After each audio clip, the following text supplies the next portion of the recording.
Bonjour, everybody. Look at a baguette. Snap camera is amazing. I hope you're doing well. And I thought we'd broadcast today from Paris. That's the Cathedral of Notre Dame back there. Looks pretty healthy. As we know, there was a fire there a few years ago, but looks like it's doing better. Here, let's see. Watch this. I can. Yes. Oh, wait, there it is. My bread is here. I am easily amused, as you can see. Anyway, hope you guys are doing well. Guess what? We're going kind of slow, everybody. So we got to talk a little bit about what to do with the exam. Who needs exams, right? Oh, who needs exams? Well, we do. I'm sure you want exams so you can know how you're doing in the class and all that sort of stuff. So let's... Okay, so this is, I think, week 3, kind of, because we started on a Thursday, so we haven't quite finished 3 weeks of classes, I guess, yet. Is that correct? But your first test will not be next week. Wow, that'd be kind of week 4. We're going to delay it just a tiny bit to make sure we get through some more material. I want to make sure I have enough material for all the questions we need on an exam, so we can weight the exams roughly equally. But I'll let you know more as we come to it. We're going kind of slow. You guys are all asking a lot of questions, which is wonderful. I want you to be engaged. That's the most important part. If we have to skip things here and there, that's fine. But I want to make sure I have enough questions to ask a full exam. So I'll give you more details as we go on, certainly on Thursday's class and then next week's classes as well. Okay, I see there are some questions, so let me take the questions with my fancy pants mustache on. All right. Oui, oui. Bonjour, Monsieur Rosenblum. I don't know French. I assume that means that's one fancy mustache Rosenblum, I assume.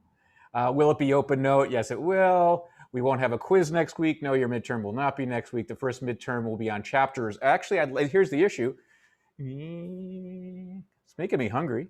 Here's the issue. I would like it to be on chapters 1 through 5, but it might not work out like that. It will be through 1 through 4 at the very least.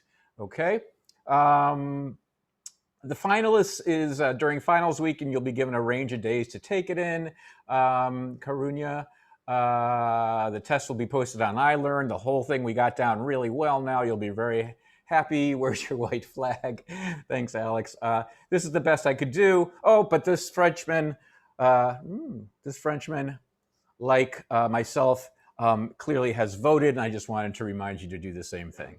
Okay, let's get this silliness out of here, and we will talk more about the test on Thursday. But let's... Okay...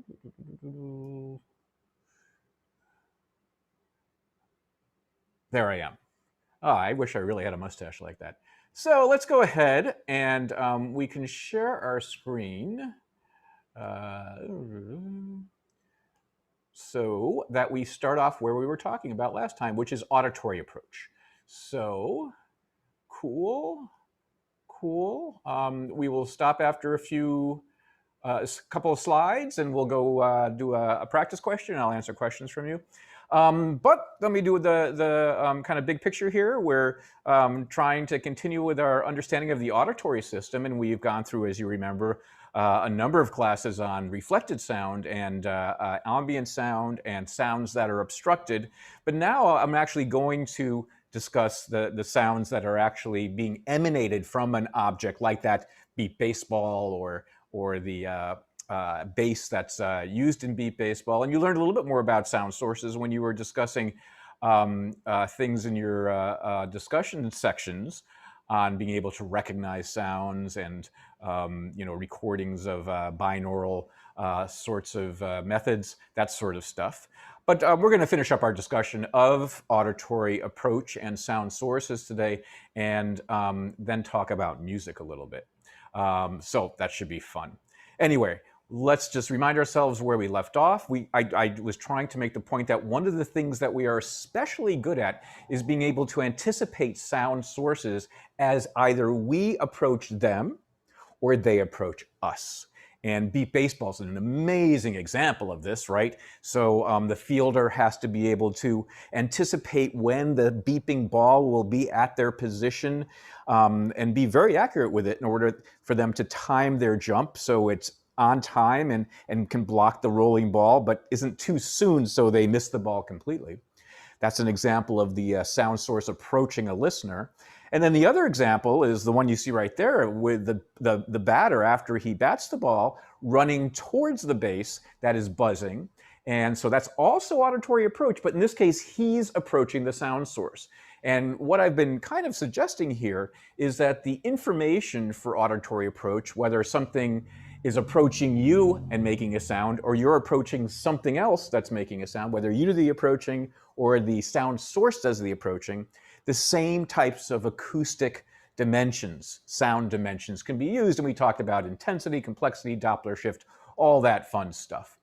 But one thing I want to again emphasize here, that with all those different types of cues that can be used by the brain to perceive auditory approach, what the brain's really looking for is kind of the rate of change, right? It's not, so as something gets closer to you, as a beat baseball gets closer to you, it doesn't kind of, make a straight diagonal line and it getting louder. Instead, as is being shown here in this little graph, the loudness change, the intensity or the amplitude change here starts to change slowly, but the closer it comes, the closer the beat baseball comes to you, okay, the faster then, after a while, the faster that change occurs. So this again is a ball coming at a constant velocity, but what's not constant is the change, okay, the rate of change of how loud it's getting. And this is wonderful because this allows the brain to kind of, try to analyze the rate of change. Is it changing slowly? If it's changing slowly, I don't have to dive yet. But if it's changing quickly because of this curve, then it's time to dive. Or if I'm coming up to the base, it's time to put my arms out at the last minute. So this kind of little curvy aspect to how the sound changes is really useful for the brain. And then we started talking a little bit about different sorts of experiments that you can bring to the lab that have tested these sort of things out.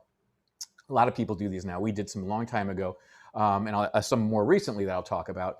But these experiments typically involve having people listen to, say, something like the sound of a recorded car, maybe a siren coming towards a microphone. So when you're listening over headphones, you hear a car sound coming towards you.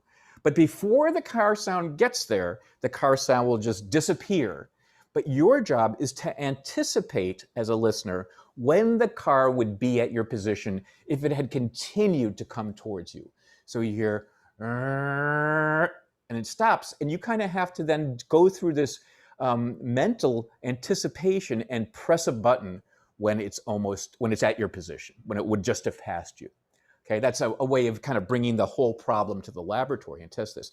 And what we find is that people are very good at this. Don't worry about the details here, but what we can do is like stop the sound after we play the first 2/3 of the signal, or maybe the first third of the signal as it approaches you. Don't worry about that. What you need to know is that people are generally good, and maybe not surprisingly, the blind are better at this than the sighted. Okay? Clearly, this is a type of information the blind need to use all the time, especially in the context of knowing when it's important to cross the street, when it's safe to kind of know that you're not going to be hit by cars that are coming.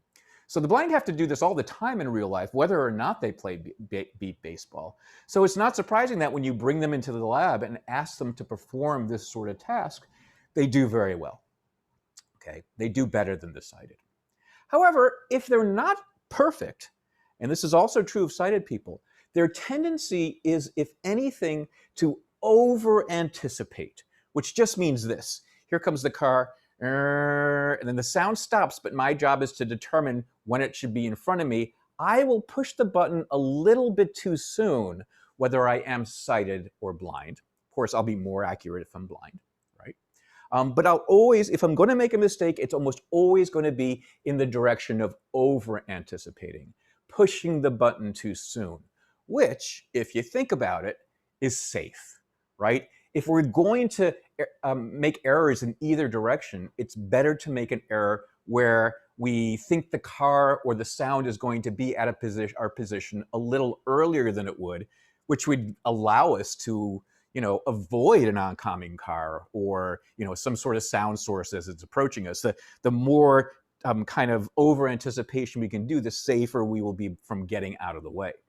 Now, when it comes to beat baseball, whether you're trying to stop the ball or pull out your arms to hit the base, those folks have to learn that in those contexts, they have to kind of be more precise than this, right? They can't do this over anticipating. They can't behave too early or it will cause them to make mistakes. Okay, so the big take home here is that we all can use this information. We have some idea as scientists how people are using, what type of information people are using, and what aspects of the changing information people are using. That, unsurprisingly, the blind are better than the sighted. But if there are mistakes, they always tend to go, or almost always tend to go, with over-anticipating, signaling that the sound source is at your position a little too soon, which is safe. And then I just mentioned that baseball players have to kind of learn to kind of compensate for that tendency to over-anticipate. Okay, cool. So that's review from last class. What we're going to talk about now is a little bit more about auditory approach, but start bringing in the neuroscience here. So the neurophysiological research. So what we're just going to do, I don't think we've really talked about much neurophysiology. We discussed it a little bit with echolocation, but we're going to do a little bit more here. It's not going to be technical. I just want to show, I want to provide a demonstration that by looking at how the brain reacts to approaching sound, we learn that, yes, there is some sort of kind of specialization that whether one is blind or sighted, there is some specialization to be able to perceive approaching sounds. Okay, it's such an important thing for us evolutionarily that we seem to have brains that are nicely tailored to perceive approaching sound. Okay, so here's what we learn. That you can test. So these experiments typically involve the following sort of thing. You play sounds for somebody who is in a scanner that's scanning their brain. Okay. Oh, my brain. Here we go. I'm in a scanner, and so you can see my brain. Here we go. As you're playing sounds to me, you look to see what parts of the brain light up. And you play different sounds to me. You play sounds that are kind of constant, like they just have a constant loudness, like that. Or you play sounds that get a little louder over time, Or you play sounds that do the opposite. They get quieter over time, like that. So there's three different types of sounds you can play for somebody in these experiments. And the question is, does the brain respond very differently to these three types of sounds? Now, the brain is going to, in fact, in all those cases, respond at the auditory cortex. I can't see if I'm pointing to the auditory cortex. It's somewhere around here, so that's going to respond to sound. But here's the cool thing. When a sound is getting louder, when it is increasing in intensity, not only do you see the parts of the brain that respond to sound being activated, you see parts of the brain that are involved in motor reactivity. And it's not important you know exactly where this is. I'm just trying to give you a general sense here. Let me just make sure I'm getting close to it as I point to it. The motor reactivity part is right here. Okay, it's just this part right here. Again, you're not going to be responsible for pointing out anything like this on a map or anything. I just know that some of you are big fans of the brain and would like to see what's going on.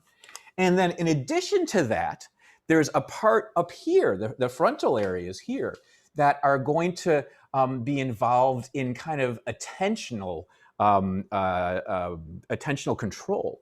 And so this is now just occurring when a sound is getting louder. When a sound is the same, it's just one loudness, like that. Those parts of the brain related to motor reactivity or attention don't light up. When a sound is going from loud to soft, again, nothing really goes on with the motor reactivity centers or the attention centers. It's only when a sound is getting louder, when its intensity is increasing.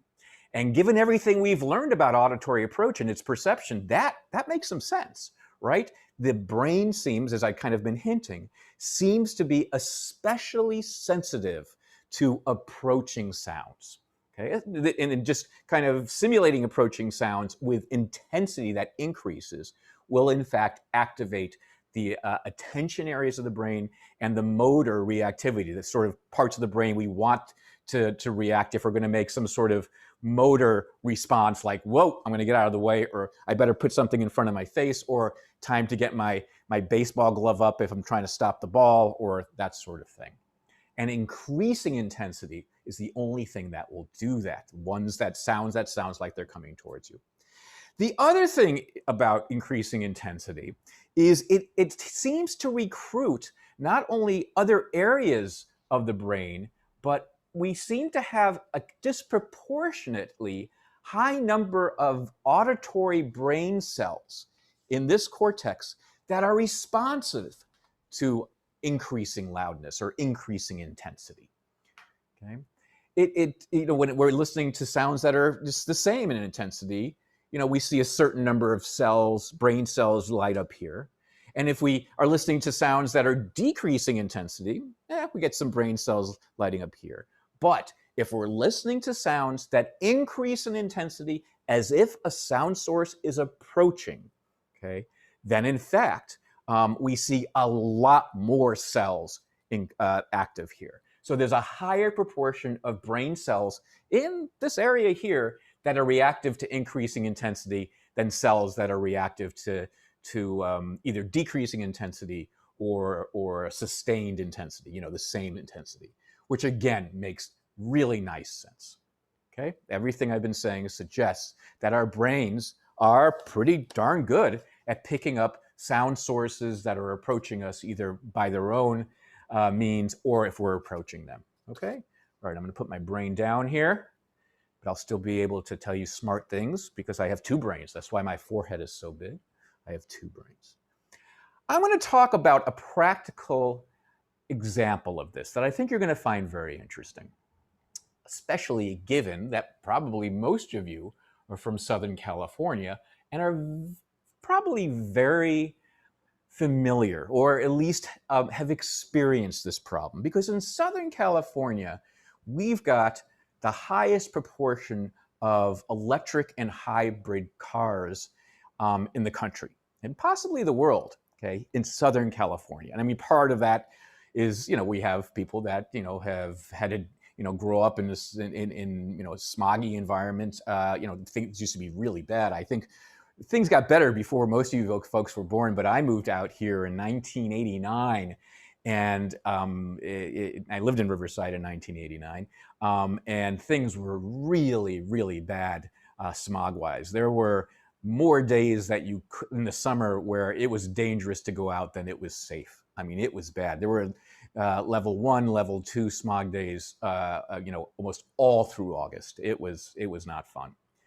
Things have gotten much better, and that's a real fortunate outcome, because one thing that's happened is you probably know gas is much more expensive in California than any other state, and that's because of the filtering it goes through. So the emissions for normal combustion types of cars is much lower than it is in other states, which is a wonderful thing. But the other thing is, you probably are aware that we have a whole lot of Priuses and hybrids and electric cars now. I just walked my dog, Max the dog. I just walked him down the street before class, and I was thinking about this. And I was thinking, every time I kind of take notice of this, I notice that there are more electric or hybrid cars in people's driveways. And I would say, to the degree I could see their cars like out in the driveway or out in front of their house, everybody on my block has either a hybrid car or an electric car. At least one of their cars, if they have two cars, say, for the family, at least one of them is either a hybrid or an electric car. There's some Teslas and stuff like that down there too, but this is an issue.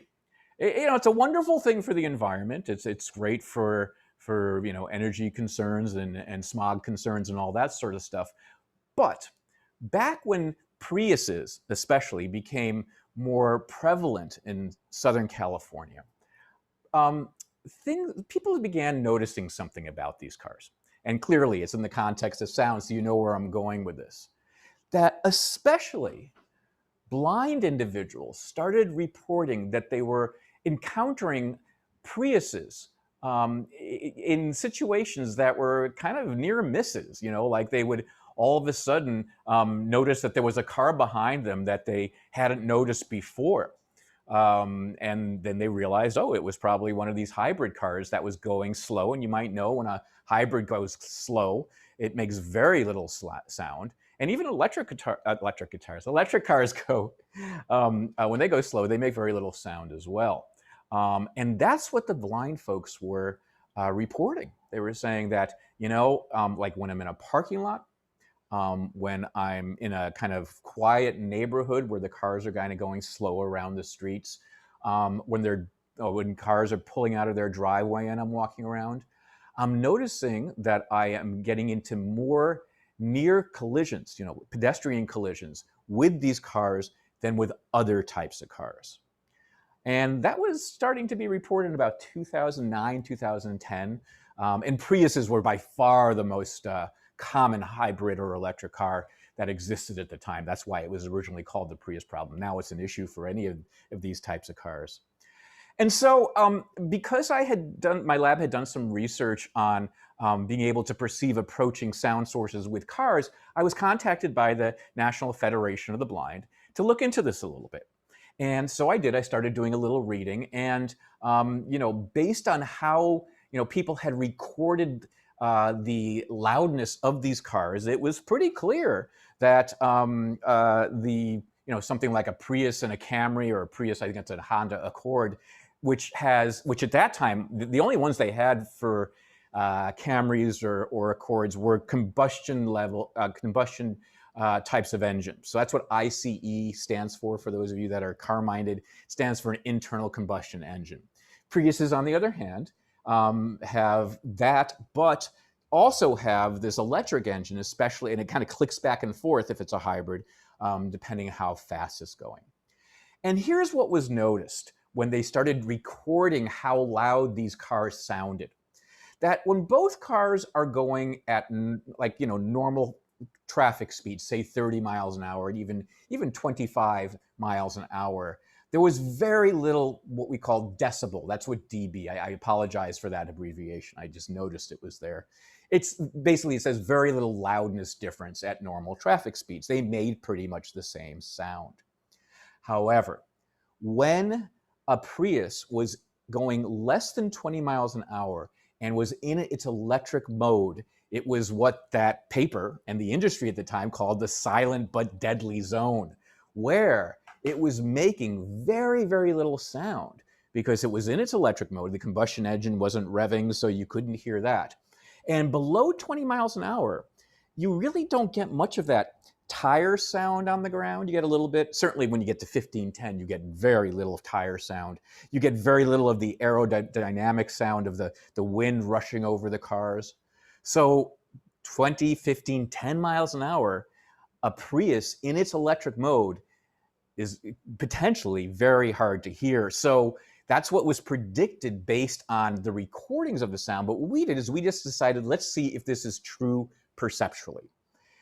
So we brought subjects to our lab, and our lab in this case is outside. And I don't know if you know that parking lot.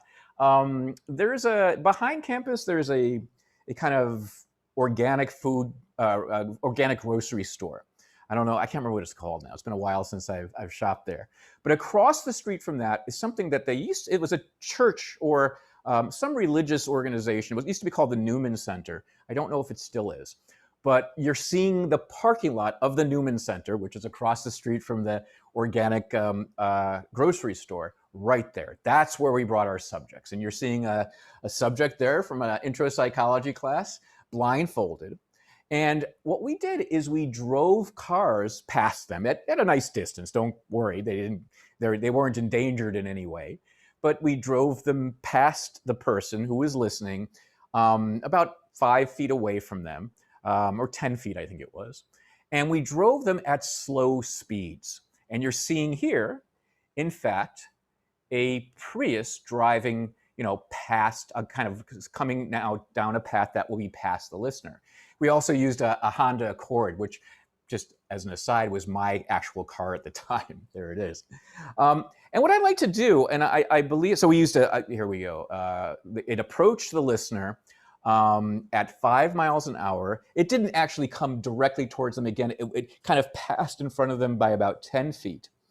And the job of the listener was to push a button as soon as they were able to tell whether the car was coming from their left side or from the right side. Okay?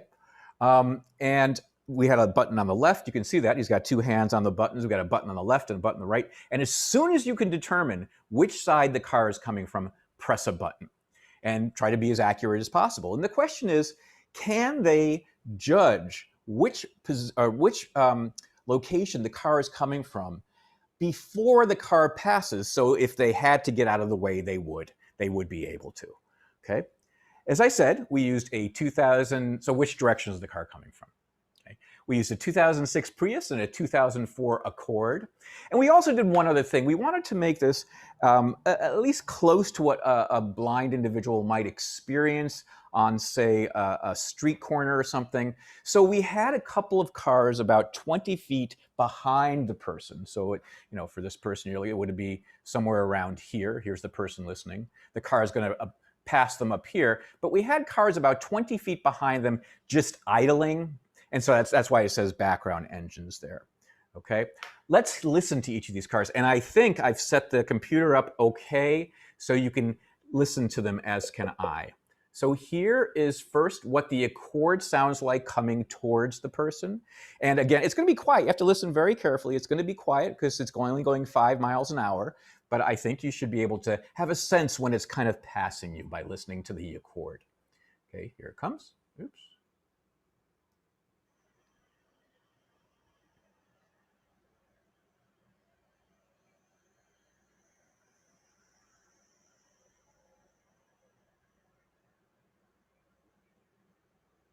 Okay, if you had headphones on, I bet you could have a sense of when that was just passing you. It's quiet. We just recorded it outside there just to get a sense of what it, just to be able to show people what it's like. Let me play it one more time. Hopefully you guys can hear this.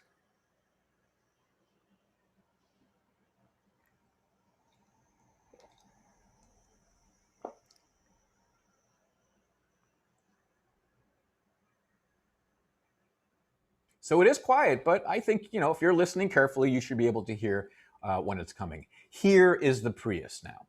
Same exact thing recorded from the same exact position. The car, again, is going 5 miles an hour, and it's in its electric mode. And, at 5 miles an hour, it's almost always going to be there anyway in electric mode, but we made sure of it. This is what it sounds like.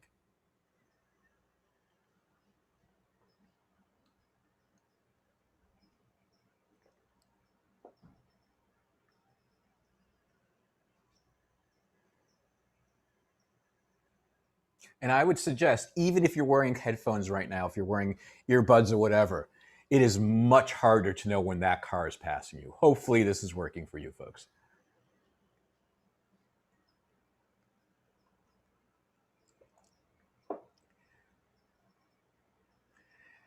And here is what we found. That people were much more accurate and were able to respond much faster, much sooner as the car approached when it was the Accord, when it was the combustion engine car approaching them. As you can see from this graph, what this is showing, in fact, is that the subjects knew whether it was coming from the right or left when the car was still 25 feet away. if it was the Accord, if it was the Prius, look at the problem. People didn't know which direction the Prius was coming from. First of all, they didn't know as well. But when they made their response, it was often the case the car was already past them by about 1.5 feet. Meaning, a Prius is so much quieter than an Accord in this context that it could be dangerous. People don't know the car is even there until it's about 1.5 feet away, or they don't know what direction is coming from, to be more accurate. And that is a problem. And so we told the Institute, the National Federation of the Blind about this, and they said, oh, this is an issue. So right around that time, though, even though we had kind of determined this from our research, some data started coming out from the National Highway Transportation Safety Administration, NHTSA, so it's about 2009. And they actually had data showing that there were a higher proportion of pedestrian accidents with hybrid cars going at slow speeds than there were combustion engine cars going at slow speeds. So not only did we show it in the lab, not only did people show it by measuring the sound of the cars, but now there is very clear data that going at slow speeds, in fact, hybrid and electric cars are potentially dangerous. Okay, so what do you do about this? And this has been a little controversial. I think now going to be kind of established that there's going to have to be some type of sound. And in fact, my car does have a little sound. My 2016 Prius now does have a sound that's been added to it so that when it's going slow and when it's in its electric mode, it does have a little sound that lets people know the car is coming. What's interesting about it is it doesn't have to be loud. It doesn't have to be a siren. It doesn't have to be one of those annoying backup beeps or something like that. At least Toyota, with my car, decided to make it sound like a car approaching a listener, which is perfect. And it's exactly what the blind wanted. They said, we do not want you to make these cars loud. Obviously that combustion engine car wasn't loud. They've been working on making cars quieter and quieter through the decades, right? And that's good because we want to hear as much as possible. We just don't want things to be silent. Say, well, how hurt can you get by a car going 5 miles or 10 or 15 miles an hour? The answer is very hurt. And if you're an older person, it can be deadly.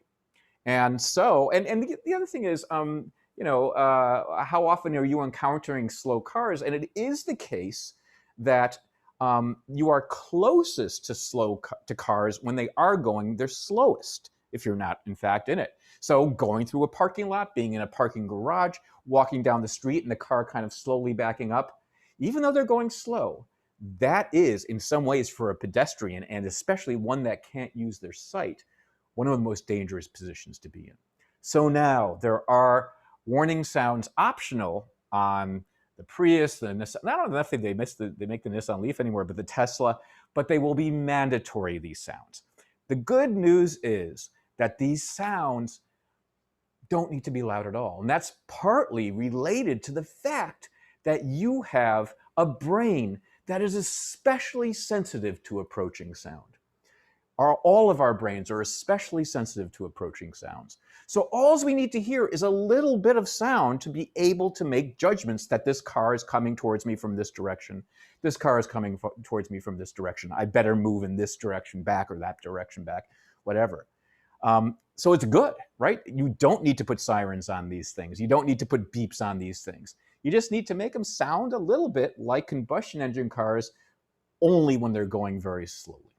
Okay, so it's a good, it's a real problem, but fortunately for your very sensitive brains, it has a pretty straightforward and unobtrusive solution. Okay, let me take some questions, and then we'll do a practice question, and then we'll move on to music perception. All right. Okay, we already went through all these. Are we getting 3 poll questions since last class? We didn't have enough time for the second one. Okay, Aya. I will do that. Just letting you know, I logged onto my phone just in case I saw it. I said that I left. Okay, thank you. You asked, I think you forgot to give us a poll question last week. Yeah, I did.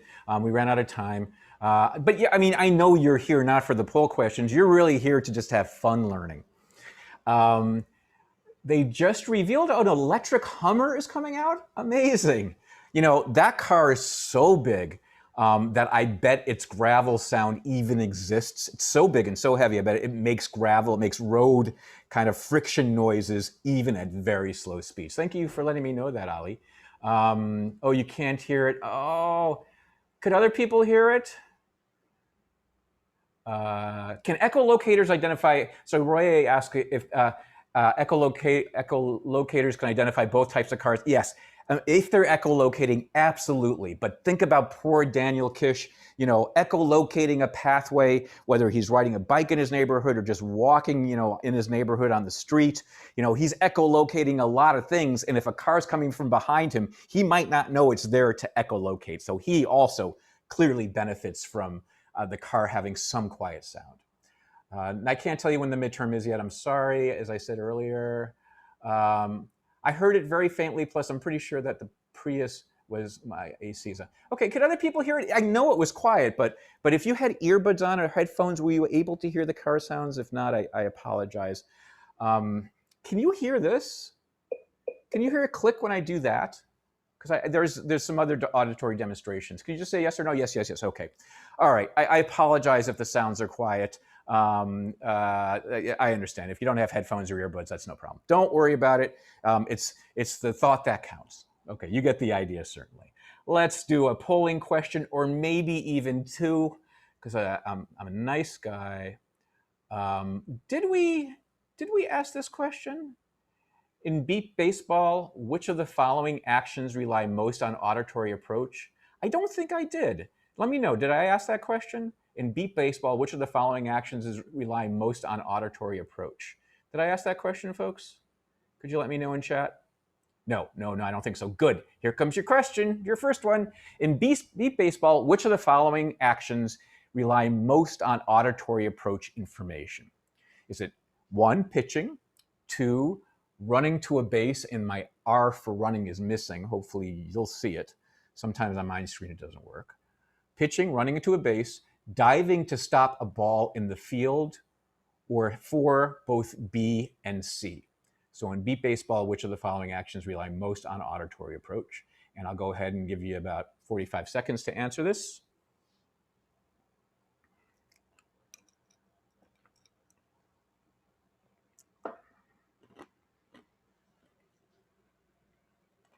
And you can look back on the previous slides to get your answer, of course.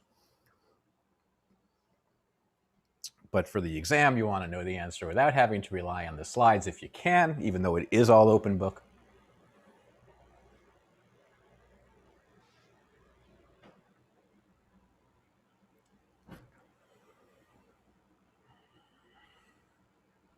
All right, I'll give you another like 10 seconds, and then we'll go through it. People are doing tremendously here and getting the right answer. Again, it's all anonymous. Don't worry if you got the wrong answer. This is where to learn it and know the answer for the test. All right, I think that's great. I'm going to share it with you. Most people, 87% of you chose answer 4, both B and C, and that is correct. Pitching, you don't really need to use auditory approach if you're the pitcher, actually. You're throwing it away from you. Or remember what I said, even the batter, if you misinterpreted that, I said, well, the batter is going to be able to use the auditory approach. And it is true to some degree they can, but remember what I said, it's not really that important there. What they're really doing is timing their swing to hearing the pitcher say, ready, set, go. Right? That's how they're doing it. And in fact, the players told me a lot of times they will practice their batting with the balls that have been broken. You know, if you hit the balls enough, their little sound thing doesn't work. And those are the balls they use for pitching practice. So it's not as important there as it is when you're, it says unning to a base. You know, that means running to a base. or diving to stop the ball in the field. As I said today, both of those examples are wonderful because when you're running to the base, you're running towards a sound source, but it's still an instance of auditory approach. The sound source is getting closer to us, even if we're the ones that are actually, performing the action of movement. And then the other one, of course, is the ball rolling to us in the field where we have to time our jumping onto the ground to stop the ball, not too early, not too late. That's another great instance of auditory approach. So those are both good.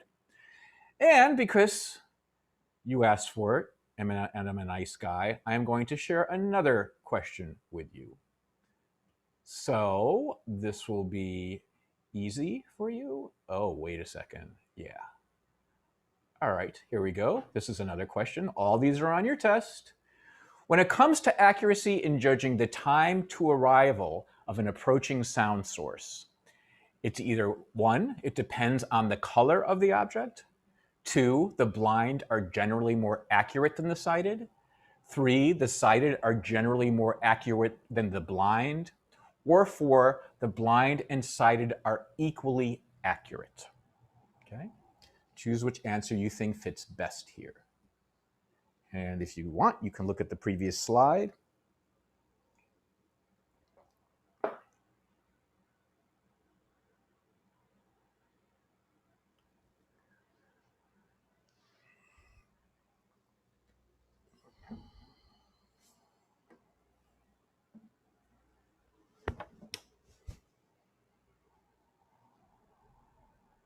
I'll give you about another 15, 20 seconds.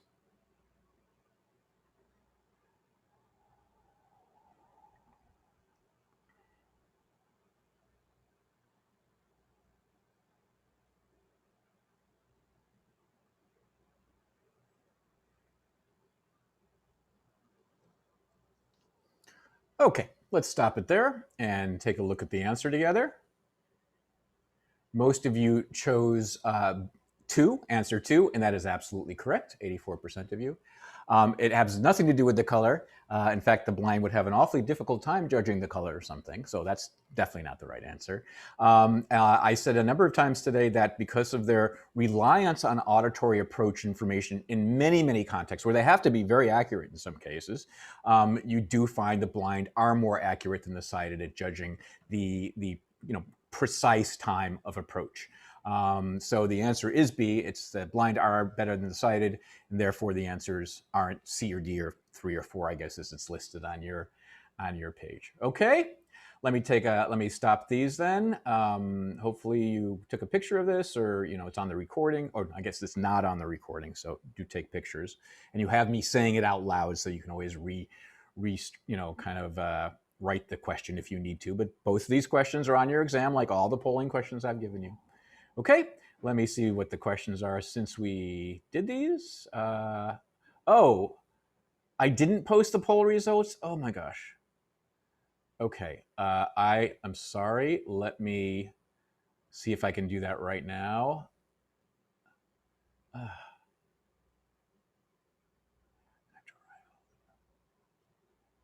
Yeah, okay. Sorry about that. I didn't share results. There you go. You did a great job on that. 84% of you got it correct. Go ahead and take a picture if you need to remember it, and that should do it. Good. Anything else? I see one chat question. Okay, looks like I got that up. Everyone has those around, right? Good. Terrific. Then let's switch gears here and go from our last discussion of sound and talk about one of my favorite topics, and that is music. Now, hold on just a second. Yeah, we are good. Good. And all right, there we go. There are those goofy fellas, friends of mine. Make myself big. And let me just make sure everything's okay technically. I see a couple other chat questions. As for readings, okay. Yeah, right now the readings, again, remember I talked about the reading thing. This is still from chapter 2, okay? Okay, so music. as I think I've mentioned, this is one of my favorite topics because I kind of grew up as a, kind of a hobbyist musician, played guitar in rock bands and all that sort of stuff. Still play now. But I've not only been, interested in kind of the art of music, I've been very interested in the psychology of music. And it was one of my favorite things to write about in the book, not just because it's my own personal interest, because the research on music has been really, really illuminating over the last, say, 10, 20 years, because we used to think that in order to really understand how music worked, in order to have a brain that was attuned to musical concepts, we needed to have formal training. And probably a lot of folks don't have formal training. I mean, when I was a kid, I think most kids in school had to have some music lessons. We had a class of music, we had to learn to read music. But I know that stopped, after, funding ran out in certain schools and that sort of thing. So there's a lot of people that even if they learned a little piano or a little guitar or drums when they were younger, for whatever reason, didn't keep up with it, which is perfectly fine. But now we know it's just not the musically trained that have a sophisticated musical brain. It turns out in order to do the sort of things musicians do when it comes to listening, much of what we can do comes from our experience being musical listeners. Now, most of us, I assume, do listen to music. I know that some listen to music a lot more than other folks, but even if you listen to music, if you have a favorite artist right now, if you listen to the radio in the car, if you listen to MP3s as you're streaming as you're walking around, I guess is what you would call it, over your earbuds, any sort of regularity in being a musical listener allows us to have a sophistication with music that we never realized before. And I think this is just so cool, that you've kind of become somewhat of an expert as a musical listener, even if you haven't played an instrument since you were little. And we're going to talk about music perception in exactly this way. Most of what we'll discuss has to do not with musical experts, not with people who are trained, but people who are more like the regular person and have little, if any, training, but listen to music on a regular basis. So let's start talking about this. And what we're going to start talking about first is this idea of what we call perfect pitch. And this type of term is sometimes misunderstood a little bit. Perfect pitch, what that refers to is actually singing. Now, I don't know how many people consider themselves good singers. Your generation has a very different concept of singing than my generation, and partly because of all these shows of like American Idol and whatever else there is, all the other shows that have singers come up and perform, and then have musical celebrities as judges, all those sort of shows. And so I wonder if your generation maybe thinks that most of you aren't good singers. I mean, typically if we're in a lecture hall, I'll ask how many people consider themselves good singers. That being said, I think there's less self-consciousness about singing in your generation than there was in my generation. If you weren't a great singer in my generation, you didn't sing. And I really regret it now. I'm not a great singer by any means, but I get pleasure out of doing it. And it's good when you play guitar to be able to sing sometimes. Like saying backup in bands and stuff like that. But I think, I find my kids are much more willing to sing, and young people in general than people my age, which is interesting. But here's the thing. A lot of people, and I would say a vast majority of people, have the potential to be much better singers than they realize. Now, if you've gone ahead and read that part of the chapter, I guess it's chapter 2 that we're talking about now. I introduced this barbershop choir from Orange County, and you're seeing a picture of these folks there. I have some friends in the choir, and that's how I kind of got a chance to see them rehearse and everything. And these are folks that have to be very accurate when they sing different pitches, okay?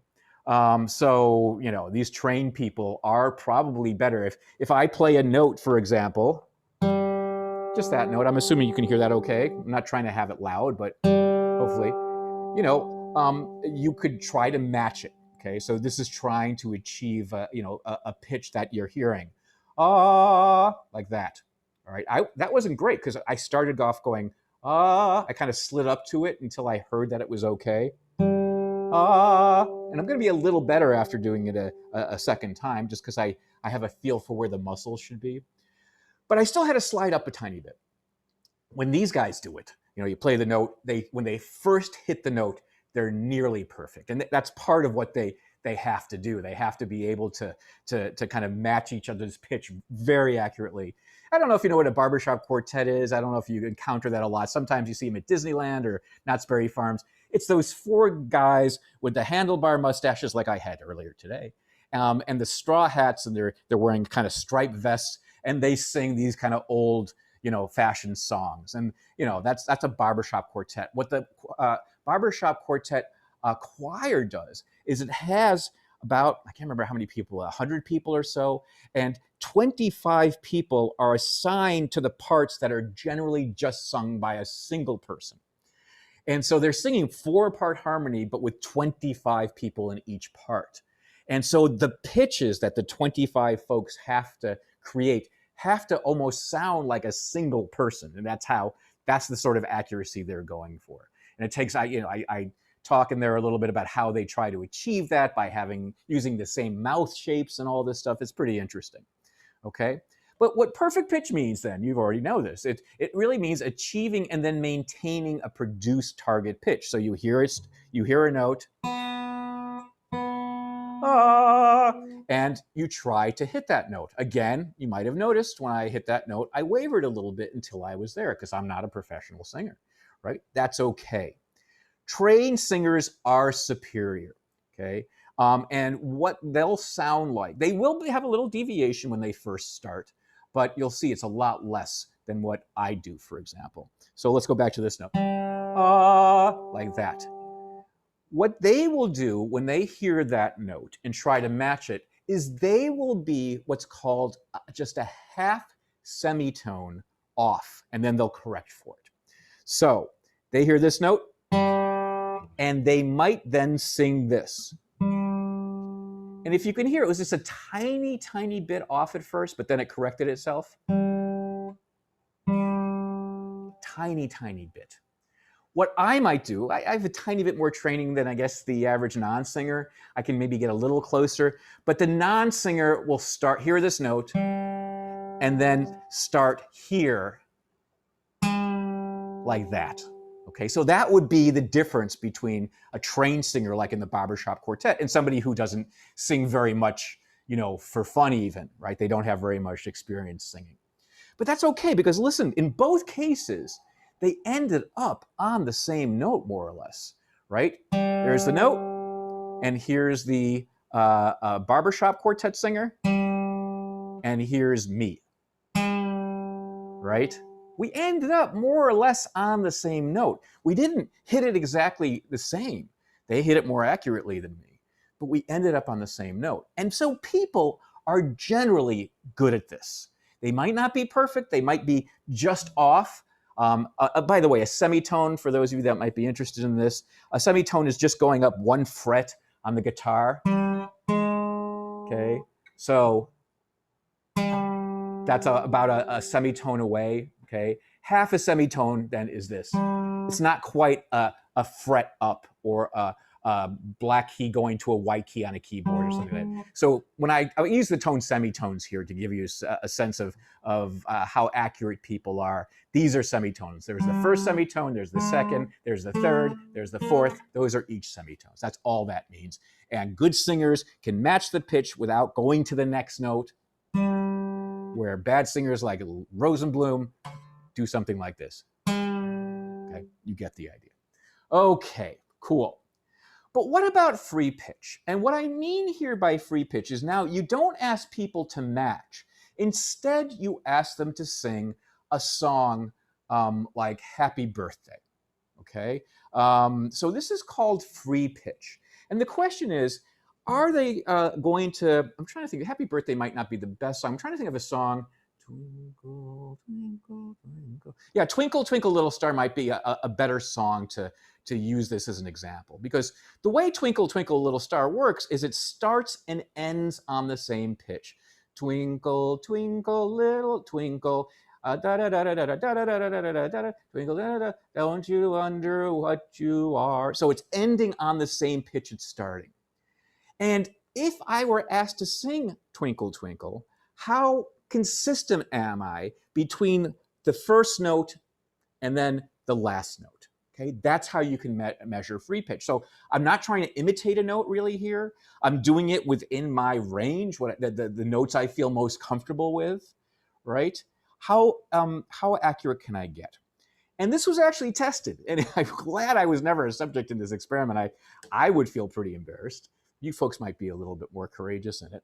But folks in a laboratory, a music laboratory that studies music in Canada, I think Quebec, yeah, it was Quebec, went out to a park and asked folks in the park if they had any musical background. Are they professional singers? Do they play in a band or anything?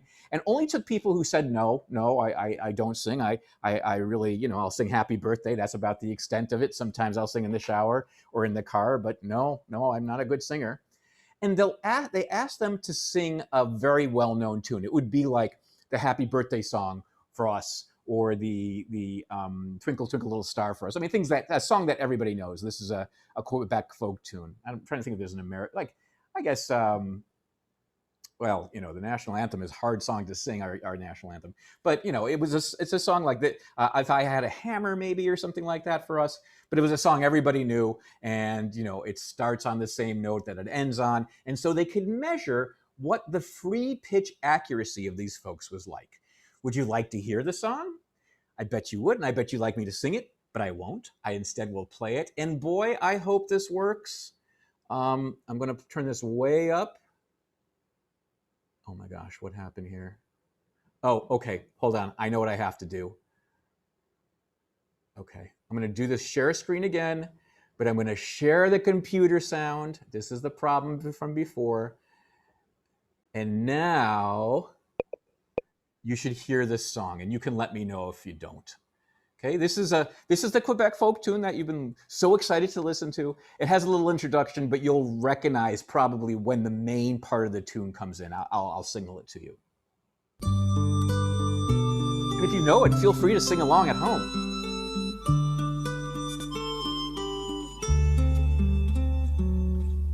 Le temps qu'on a pris pour dire je t'aime, c'est le seul qui reste au bout de nos jours. Les vœux que l'on fait, les fleurs que l'on sème, chacun les récolte en soi-même. Au beau jardin du temps qui court, gens du pays, c'est votre tour de vous laisser parler d'amour.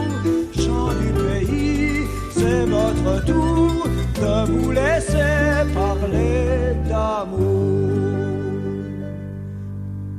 Okay. Hey. Oh my gosh. Sorry, everybody. I did not want this to play again. Le temps qu'on a pris pour dire je t'aime, c'est le... Okay, I did not want that to play again. Let me share again. Sorry about that, everybody. You didn't want to hear that again. Nos jours, les vœux que l'on fait, les fleurs que l'on sème, chacun les récolte en soi-même. Oh my gosh. Okay, no one panic. No one panic.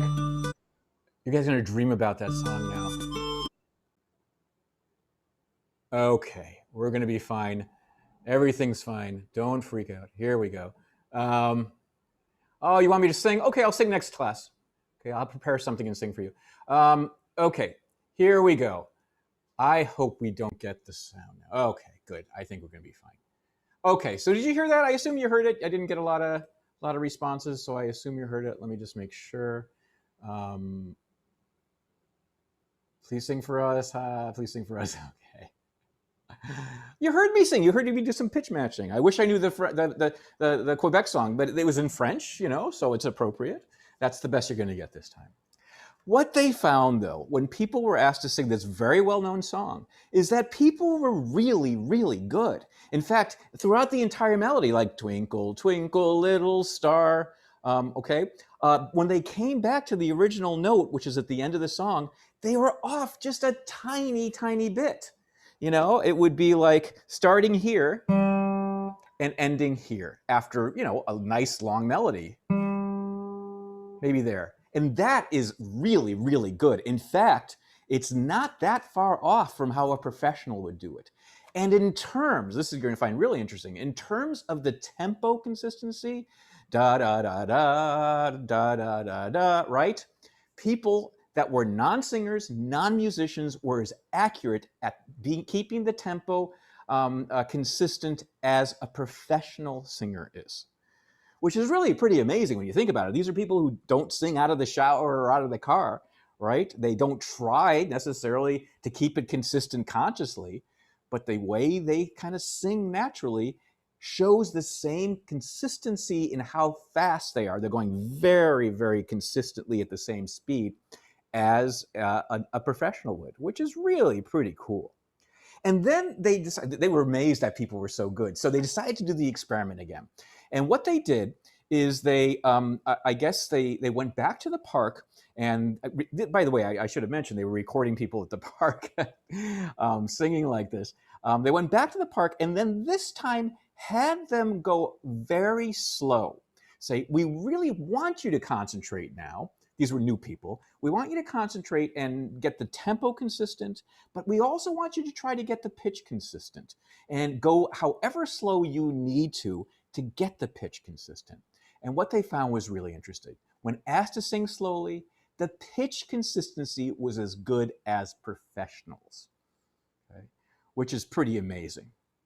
And I think they did this with 20 people, and almost all of them had pitch consistency, pitch accuracy in this context as good as, I don't know, Adele, or I don't know, who are the great singers right now?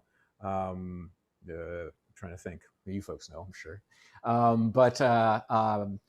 You know, it was really impressive. And again, these are folks that, you know, have no real experience. So now you're wondering, I know, I mean, if you watch American Idol, what's the other one called? I can't remember the one that's still on. I don't think American Idol's on anymore. The one with, you know, that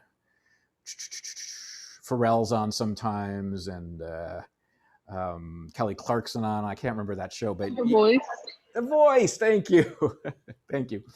Like The Voice, right? And you know, on those shows, at least they used to. I don't know if they did it for The Voice, but for American Idol, they used to have the auditions, and they used to intentionally show people who had terrible voices, which I thought was a little mean.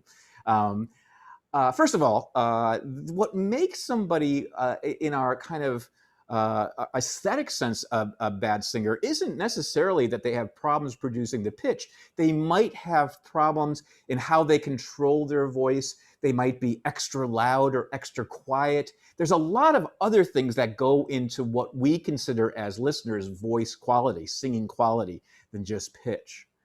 Because when you ask people to do pitch as best they can, they are surprisingly good.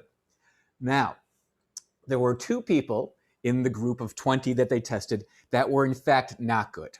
They were nearly perfect with tempo, but they were not good singers. I mean, they did not get the pitch. And maybe you're like this.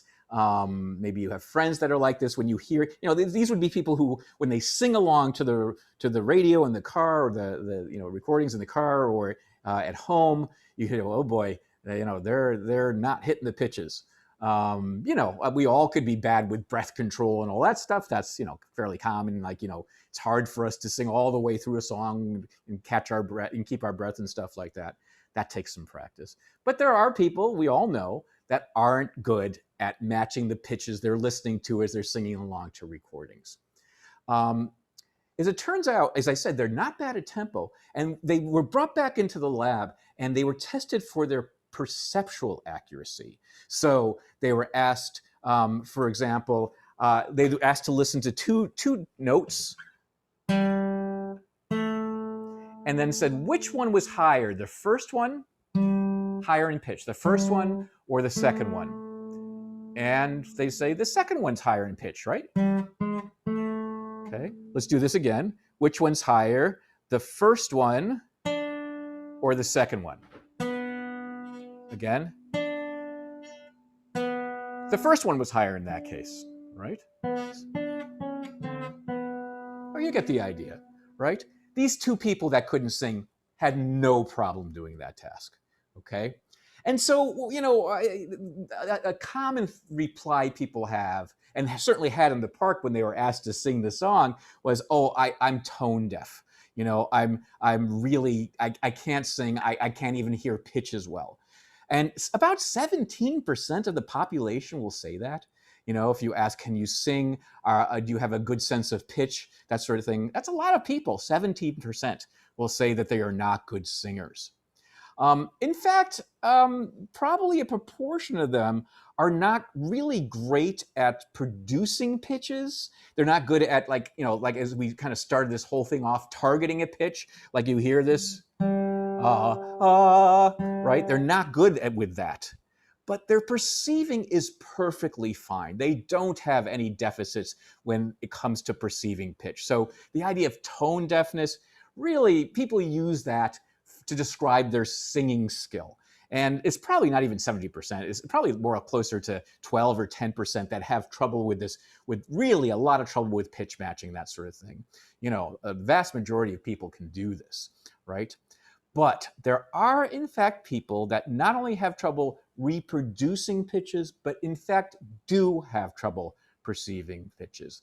And that is an issue called amusia, spelled A-M, as you can see there, A-M-U-S-I-A, amusia. And it is thought to be about 4% of the population, but interestingly, it differs depending on the country. So it's about 4% in the US and Canada. However, in countries that have languages that rely on pitch and pitch changes, like China, there's less amusia there, which is very interesting. Anyway, that's just an aside for those of you that are interested in this sort of thing. These are the folks that can't, in fact, tell you that this note, that this note is higher than this note. They can't do that. They'll be at chance levels. They won't be able to tell you that this note is lower than this note. Okay, this note they might say is higher than that note. And it's not just an issue with not knowing what higher and lower means, although most of us do know what that means. It's an issue in not really being able to distinguish. So they do actually have poor pitch perception. They don't know if these notes are going up or down, right? They can't tell you whether that's up or down, where I think most of us know that that's a pitch going up. Those are pitches going up. And these are pitches going down. Right? Almost all of us can do that, but there are 4% of the people that can't do it. And again, it's not just an issue of knowing what up and down means. It's an issue of not really being able to make that discrimination. Okay, but still, so that's what ascending, descending here. They don't know if the pitches are going up or down. That's what it is. Still, these people, you say, okay, so if you're in music, if you have this problem, is it in fact an issue that affects your appreciation for music? And the answer is no.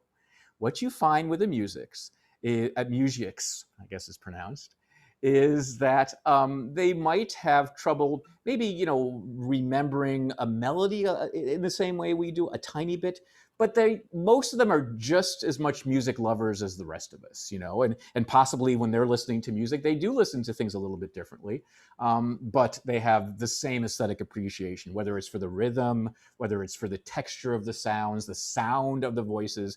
Even if they're not quite sure if the voice is going up or down in this part of the song, they know it sounds good, which is interesting. Okay, let's take a tiny break here, and I'll answer some questions for you, and we'll do another polling question. The voice, thank you. People respond to the voice. A lot of people, Bad Bunny's a good singer? Cool.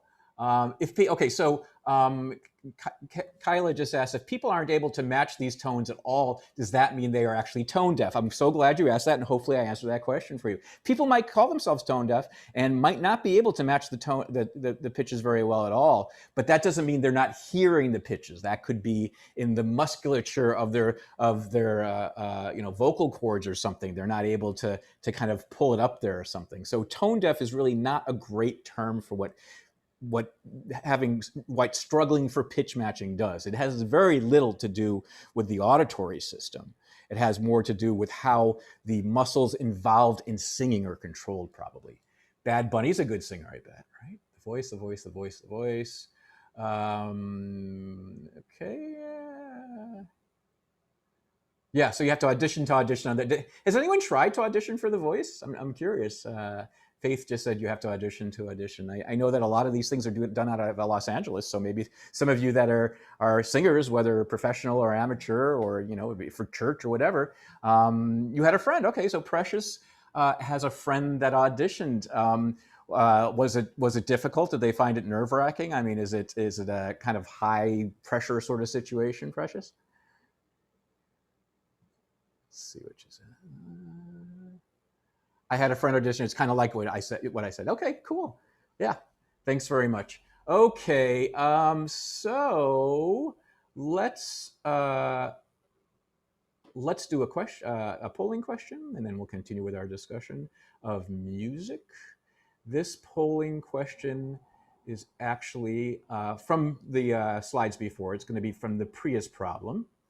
And this will just, if you want to go back to your slides, you can use them to answer this question. This has to do with under what conditions the electric car or the hybrid car seems to be most a problem.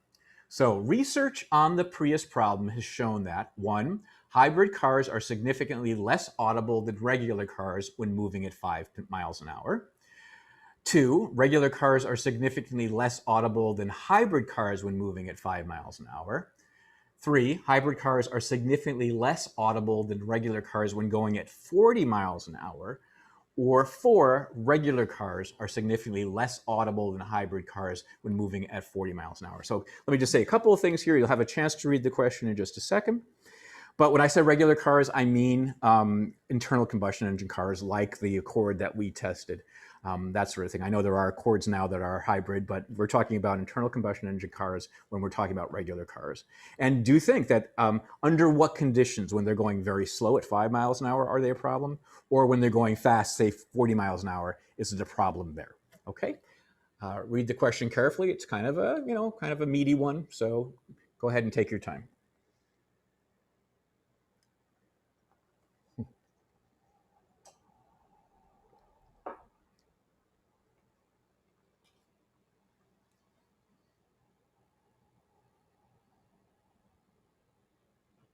Oh, you guys are doing great.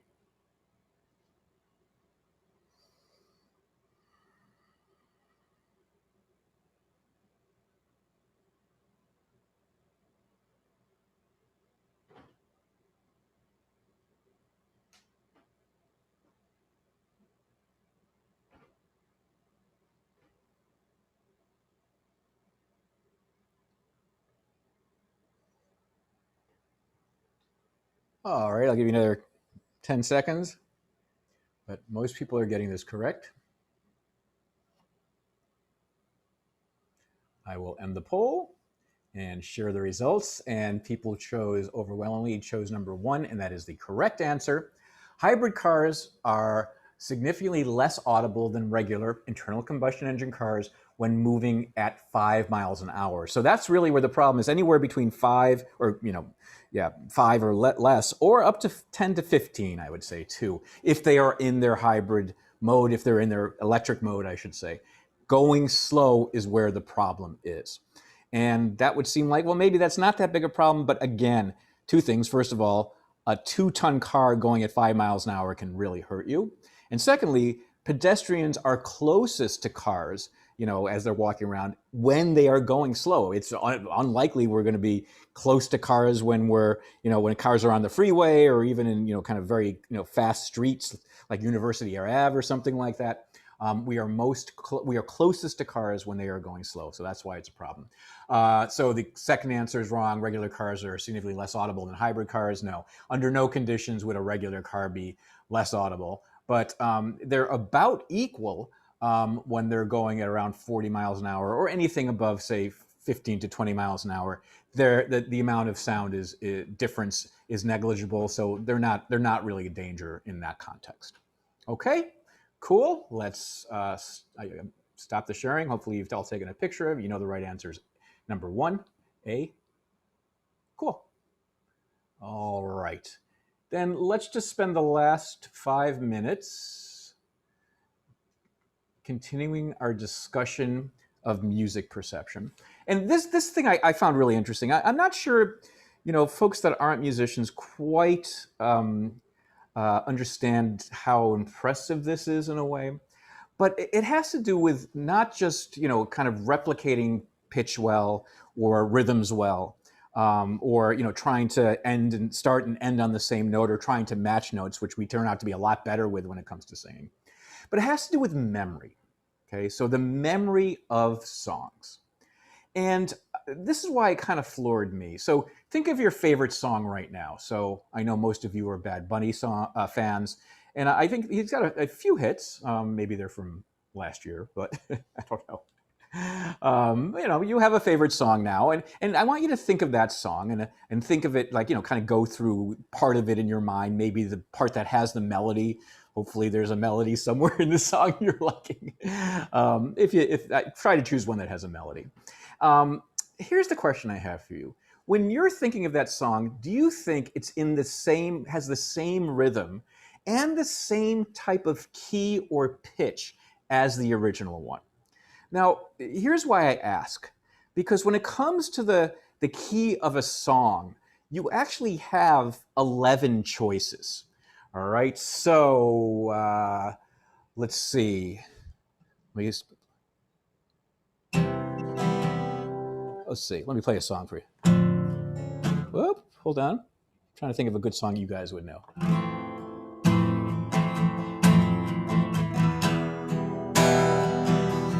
Okay, this is a Space Oddity, David Bowie, Ground Control to Major Tom.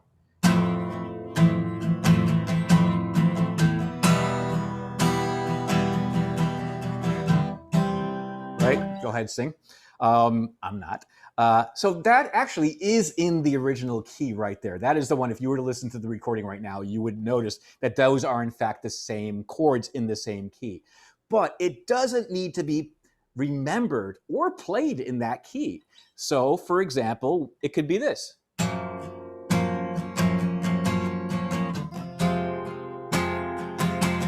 Or it could be this. Oh, sorry.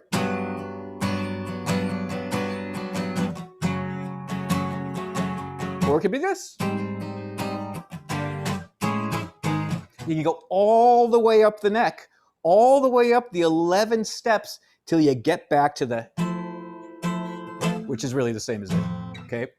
So there are 11 different keys the song can be played in, and our memory of the song could be in, okay? And I always thought that when I think back on a song, I'm remembering it maybe in the key that would be easiest for me to sing, the one that I sang in the shower, like, or without, walking down the street, not listening to the song, but just singing along, by myself.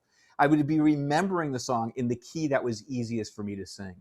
But as it turns out, what the research shows is that we actually have good memories for specific pieces when it comes to remembering the key the song is in. Okay, so if I ask you now on Thursday whether I'm playing, if you know the song Space Oddity, the David Bowie song, whether I'm playing it in the right key or not, would you be able to tell? And the answer is, from the research I'll discuss on Thursday, yes. Okay, so we'll get to that on Thursday. Have a good couple of days. I'll get my courage up and sing for you on Thursday as well. And I'll answer these questions. Oh, I keep on forgetting to go back to the questions. Okay. Okay, see everybody on Thursday.